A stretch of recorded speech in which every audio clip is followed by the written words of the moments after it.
Hi, I am Mariban Nawa, and today I will identify two countries and I will cite similarities and differences in terms of the following aspects. So first of all, I choose country Philippines and South Korea. First aspects is wedding rites. During the Korean wedding ceremony, vows are taken in the Kunberi ceremony.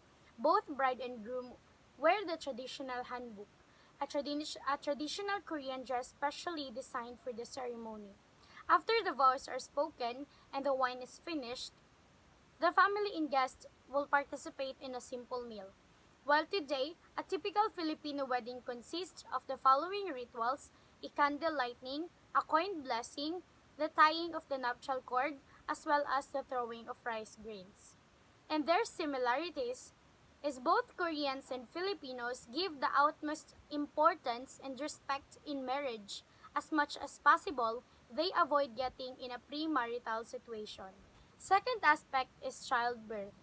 In South Korea, some gave birth in women's house, but most of birth happened in the husband's house. People placed straw on the floor. Pregnant woman wears a black skirt before birth. Usually, mother-in-law or experienced women help the procedure. The umbilical cord is cut with a pair of scissors.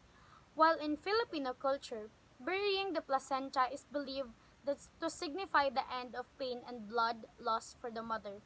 Another post-labor tradition is to tightly wrap the mother's abdomen because it is believed that it will promote the retraction of the uterus and prevent further bleeding.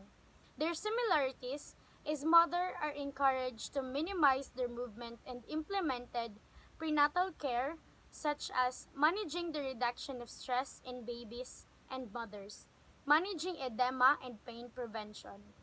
Third aspect is parenting style. In South Korea, parents now share disciplinary power over their children, where previously it was largely the father's role. The ultimate goal of most parents is to see their child be more educated and prosperous than themselves. As such, most Korean parents are literally devoted to their children's success, while Filipino uses authoritative.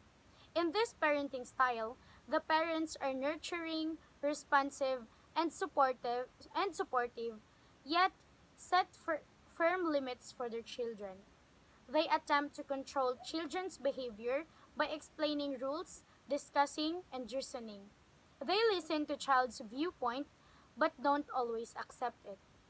Their similarities is parents in both country practices the discipline to their children's and they focus on the future of their children's. The fourth aspect is dining etiquette. In South Korea, do not make noises with spoon or chopstick hitting the bowl or other food containers. Do not hold the rice bowl or soup bowl your hand during the meal. Do not poke around your rice or side dishes with a spoon. While most Filipinos today eat using a spoon and fork. The traditional way of eating is kamayan, or with hands. Kamayan was the customary way of eating in the Philippines prior to Spanish colonization in the 16th century, and although utensils are more accessible and common. Their similarities is both are using spoon for rice. The fifth aspect is work ethics. In South Korea, as a culture that follows Confucianism and collectivism closely, South Korean companies take social bonding and difference very seriously. They will create plenty of opportunities for employees to bond, be, be it through meals or company events, while Filipinos are responsible, dependable, and hardworking.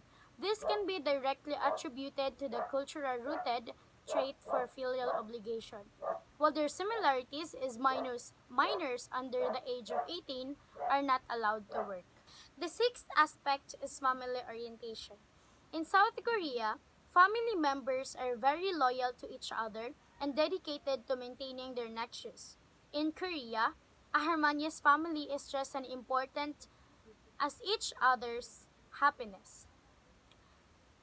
Children should be taught to respect their elders and to express their opinions in a polite manner. Some grown up children live with their parents and support them, While Filipinos usually no longer distinction among extended family, close family friends, or even your parents' childhood best friends. So yes, once a honorary member of a Filipino member, you can also expect to be invited to all of their fun and food-filled gatherings. And the similarities of the both country is Korean and Filipino family are both family oriented. The last aspect is all about the burial costumes. So in South Korea, at the funeral, men wear black suits and women wear black or white handbooks. For men, they wear a band around their left upper arm, while in the Philippines, it's appropriate to wear black and for women to wear a black veil. You may also wear white, gray, or other dark colors at both the wake and funeral.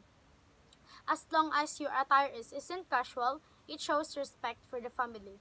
And the similarities is they wear appropriate clothes to show respect to the family, and in the day, the family and the friends gather celebrations to the memory of the deceased.